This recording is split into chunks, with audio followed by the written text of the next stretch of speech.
हा एक खूपच दुर्दैवी ही घटना झालेली आहे, दुर्दैवी हा अपघात झालेला आहे आणि आशा करतो की यातले जास्तीत जास्त जे प्रवासी आहेत ते वाचतील. परंतु आता अपघाताचं कारण अनेक होऊ शकतात. प्रथम एक तांत्रिक बिघाड होऊ शकतो की आणि हा आपण जसं बघतोय की टेक ऑफ नंतर ऑलमोस्ट त्वरित झालेला आहे. त्याच्यामुळे त्याच्यात तांत्रिक बिघाड आणि टेक ऑफ आणि लँडिंगचे हे जे 2 फेज असतात ते खूप क्रिटिकल असतात, फार महत्वाचे असतात आणि तेव्हा पायलटला सुद्धा रिॲक्शन जी असती ती वेळ खूपच कमी असते. तर तांत्रिक बिघाड झाला असू शकतो किंवा एखादा पक्षी वगैरे आत गेला असेल इंजिनमध्ये किंवा दोन्ही इंजिनमध्ये, तर ते इंजिन फेल होऊ शकतात, ज्या कारणाने कंट्रोल जाऊ शकतो. ही 2 मुख्य कारणं तरी आता मला वाटतात की असू शकावी.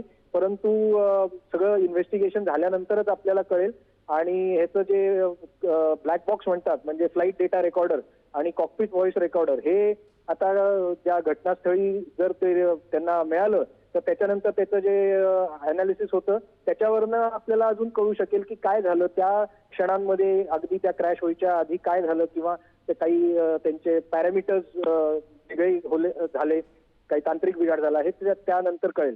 मला वाटतं आता प्रथम तर अशी गोष्ट आहे की जितके प्रवासींना वाचवता येईल तेवढं वाचवलं पाहिजे आणि घटनास्थळी सगळे जे एजन्सीज आहेत त्या सगळ्या कामं करत असतील त्याच्याबद्दल आणि आपण या गोष्टीची प्रार्थना करू.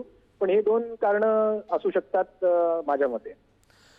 अगदी प्रवीणजी, मात्र जे धक्कादायक दृश्य पाहतोय, थरकाप उडवणारा व्हिडिओ सुद्धा समोर आलाय. विमान त्या ठिकाणी ज्या पद्धतीने क्रॅश झालं आपल्याला दिसतंय, विमान कोसळलंय, यावरून काय अंदाज बांधला जाऊ शकता की नेमका त्या ठिकाणी काय झालं असेल?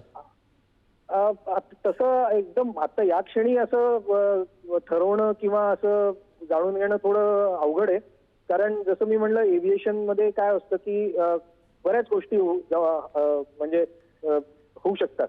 आता हे आपण जर निष्पन्न असा लावला की हे खूप उंचीवर नव्हतं, त्यामुळे त्या कमी उंचीवर असताना कुठली प्रतिक्रिया द्यायला पायलटला खूपच कमी वेळ असतो आणि त्यावेळेला काय असतं की पायलट सगळे पॅरामीटर्स मॉनिटर करत असतात आणि त्या क्षणी असं काही एकदम झालं तर हा प्रॉब्लेम होऊ शकतो. दुसरी गोष्ट म्हणजे अशी की काही समजा लीक असेल तर ते जे आपल्या ह्याच्यात जातं म्हणजे फ्युएल वगैरे जातं ते आपल्या इंजिनमध्ये जातं, तिथं काही समजा लीक असली तर ते त्यातलं जे तापमान असतं इंजिन मधनं ते खूप अतिशय खूप जास्त असतं, तर त्यामुळे आग लागू शकते. पण जसं मी म्हणालो की हे सगळं स्पेक्युलेशन आहे. आता कारणं अनेक असू शकतील, फक्त ते आपल्याला सीव्हीआर जो कॉकपिट व्हॉइस रेकॉर्डर आणि एफडीआर मिळाल्यावर त्याचं अनालिसिस झाल्यावर प्राथमिक रित्या आपल्याला काहीतरी कळू शकेल.